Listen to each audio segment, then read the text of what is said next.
In this video, I will show you how to cancel a scheduled Lyft ride. So first of all, schedule your ride or go to your scheduled Lyft ride. So let's say I have one in here.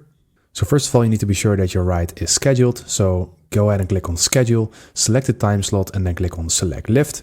And once you do that, you can basically see your scheduled rides in your home screen. You can just basically go to the home tab and then you will see your scheduled rides popping up in there. And if you want to cancel it, you are basically going to click on that ride, click on the three dots or settings or something that you can change, and then just go ahead and click on cancel ride. And if you want to know what that looks like, it will look something like this. Here, when you click on cancel your scheduled ride, you will see an option down below that says cancel. So you just need to go ahead and click on the red cancel button, and then your scheduled Lyft ride will be canceled. And as you can see, it's currently matching with a driver, but this can also happen that you are already linked to a driver, but then you are still able to cancel it by clicking on the options on your scheduled ride, and then just go ahead and click on cancel.